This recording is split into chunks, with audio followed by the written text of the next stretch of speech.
Hello everyone, welcome back. I hope you're all doing well.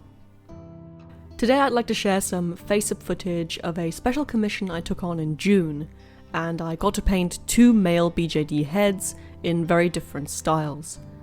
The first one, an Immortality of Soul Sezz, was to be painted a little dark and brooding, and the second one, a DikaDoll QingMing, I'm not sure how to pronounce that, I'm sorry, was to get a fantasy face-up because he is a mermaid, or merman, or mermaid man, if you will. Anyway, both of these were super fun face-ups to do because they were so different, and I'm thoroughly looking forward to sharing the process with you, so I hope you enjoy.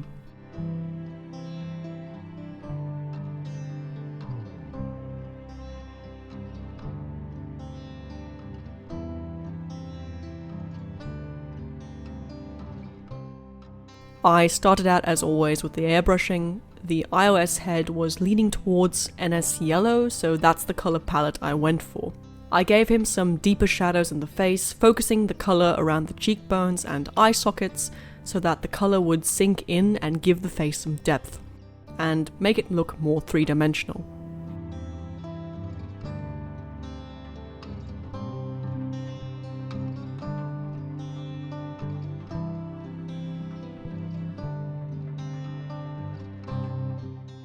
If you are also using an airbrush, always remember to completely clean the pistol in between colours. Generally, keeping your tools clean and in good condition is super important and will absolutely affect the outcome of the face-up.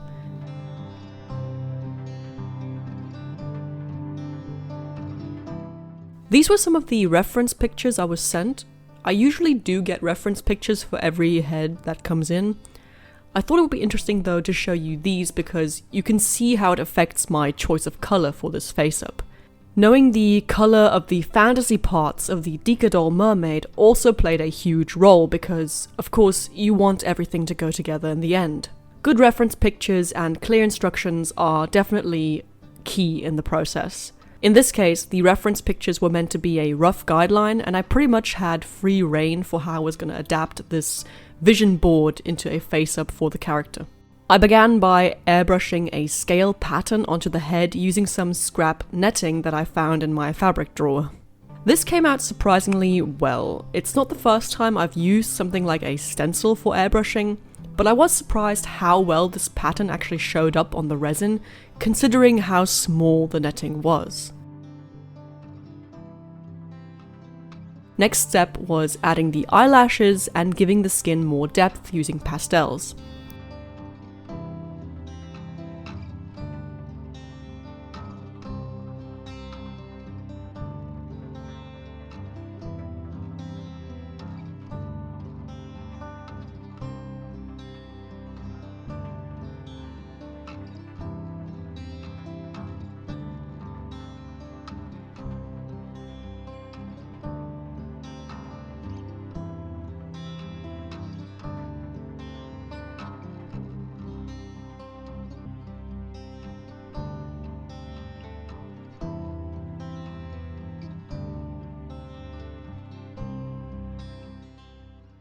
This step is pretty relaxing because I just enhance what is already there in the sculpt. Not a lot of brain power needed for this step.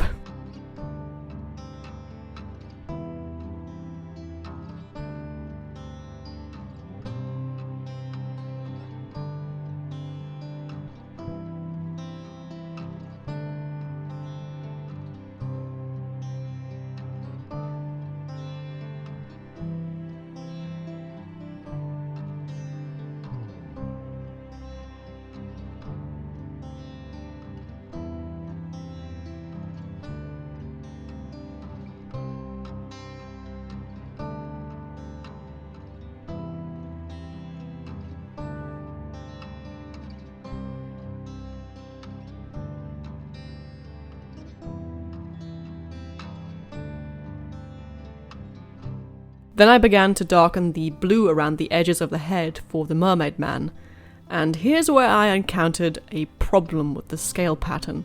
Since there was so little pigment that got through the netting and the lines came out so finely on the head, even with sealing, the result just wasn't staying as clean as when I first applied it. the lines were starting to rub off entirely, or they were just smudging and looking bad. So that's when I had to reconsider my approach. I did not want to start over. That is generally something I try to avoid, only as the last possible resort. So I went in and I painted dots all over the head where the scales were previously. And then I darkened the areas where I applied the dots even more with the same blue color to match the fantasy parts, and tried to make sure the dots looked a bit more blended in. It was starting to come together, but it was a slow process and I couldn't really see the end result yet because I knew I had to work with it to get it to a point where it looked good. And that's how it is sometimes. It's just a tedious thing and you have to trust the process and trust that it's gonna eventually look a certain way, even though it might not look that way in the moment. I really did enjoy doing the Mermaid Man's eyeshadow because it was in the same blue tones as the scales and the fantasy blushing, and it created such a nice harmony in color and also ended up looking pretty good in the end.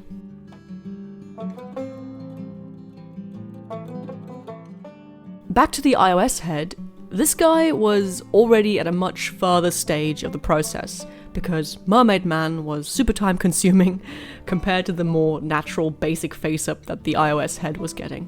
He had been coming along quite nicely, and at this point I was doing the eyebrow hairs, and then I was going to darken up all the colors previously laid down on the eyes, the lips, and then coming back to the brows once the paint dried.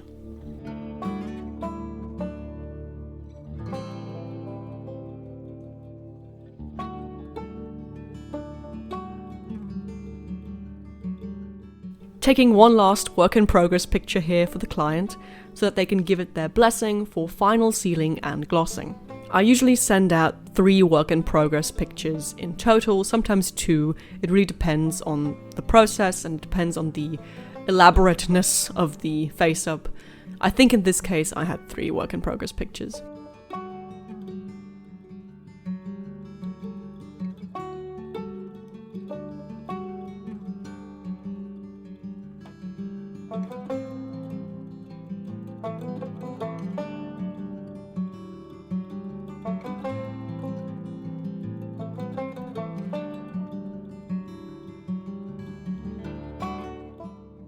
Back again to Mermaid Man, I took some creative liberty and decided to use shimmery effect acrylics to paint large scales all over the blue sections of the face. This was a bit of a gamble, but it turned out to be the best decision, especially here fresh after I painted them.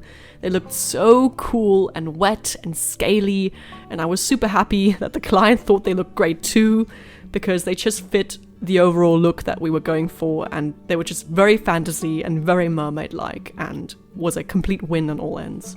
So final step was shimmer and gloss, and this just made the head all the more sparkly and magical. The head now really easily catches the light from every angle, and it looks great.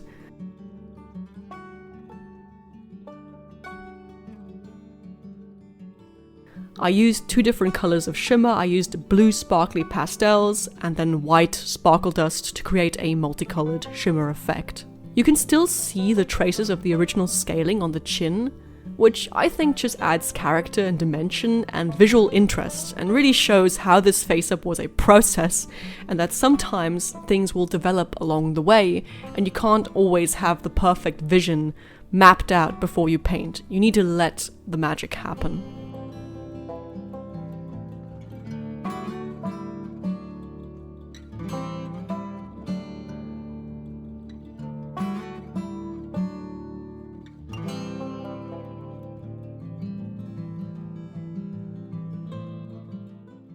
And that's it.